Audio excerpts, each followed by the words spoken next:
Donald Trump's presidency. Some call it a triumph for America. Others call it a disaster for the planet. When it comes to the climate, his policies were bold, controversial, and left the world divided. Did his actions damage the environment beyond repair, or is there more to the story? Let's break down exactly what Donald Trump did for the climate, the good, the bad, and the surprising. Part 1. Trump's climate philosophy. To understand Trump's actions on climate, we first need to understand how he saw the issue. From the beginning, Trump was openly skeptical of climate change. He once famously tweeted, "The concept of global warming was created by and for the Chinese to make U.S. manufacturing non-competitive." While many world leaders embrace climate science and push for action, Trump's approach was different. He focused on jobs, economic growth, and energy independence. His America First energy plan prioritized fossil fuels like coal, oil, and natural gas over renewable energy. In his view, climate policies were often a burden on businesses and workers. One of his most significant moves was withdrawing the U.S. from the Paris Climate Agreement. In 2017, the agreement was a global pact signed by 195 nations, aiming to limit global warming to 1.5 degrees Celsius above pre-industrial levels. Trump claimed the deal was unfair to American workers, arguing that it allowed countries like China and India to pollute more while penalizing the U.S. His decision was a symbolic moment, seen as a rejection of global climate cooperation. Part 2. Environmental rollbacks, the big deregulation push. Under Trump's administration, over 100 environmental protections were rolled back or weakened. These policies span a wide range of areas: clean air, clean water, wildlife protection, and emissions regulations. Let's look at some of the major rollbacks. Clean Power Plan. This Obama-era policy set strict limits on carbon emissions from power plants. Trump replaced it with the Affordable Clean Energy Rule, which gave states more control and made it easier for coal-fired plants to keep running.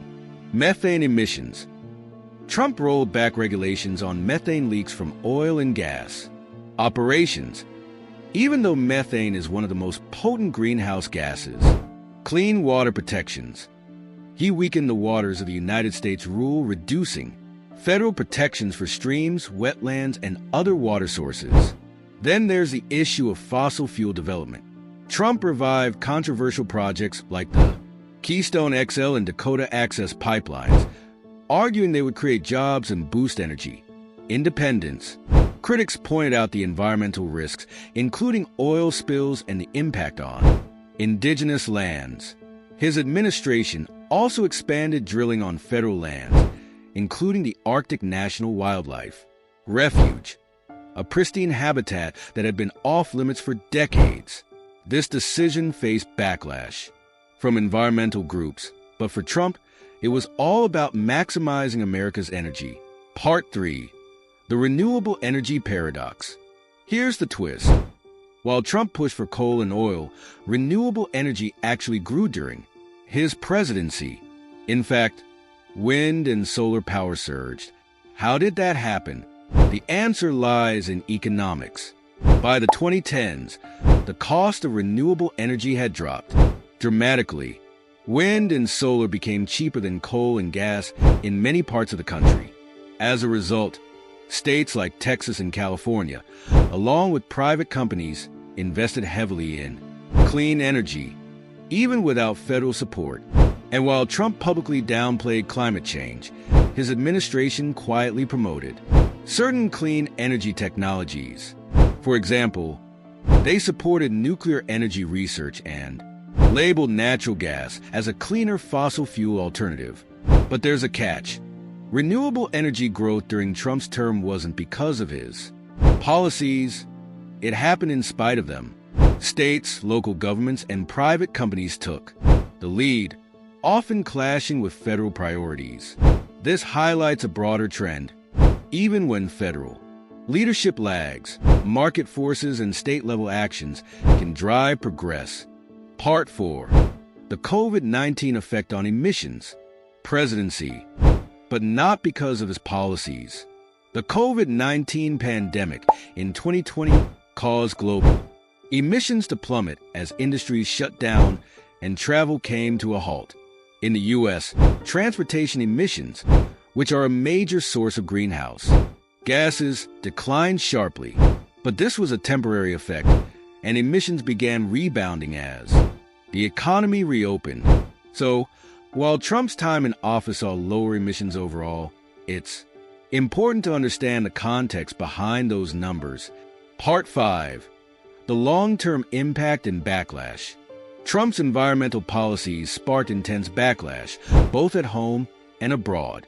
Environmental groups and states filed lawsuits to block many of his rollbacks, and some of those battles are still playing out in court today.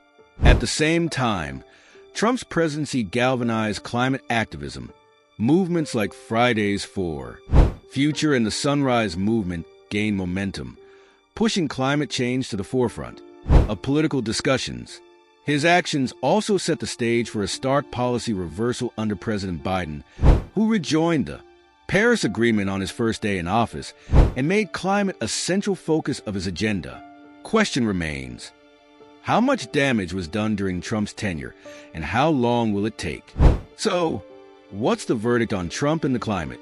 His administration prioritized economic growth and fossil fuels, rolled back key environmental protections, and withdrew from global agreements. But at the same time, market forces drove renewable energy growth and climate. Let's discuss in the comments below. And if you found this breakdown helpful, don't forget to like, subscribe, and hit that notification bell for more videos. Thanks for watching.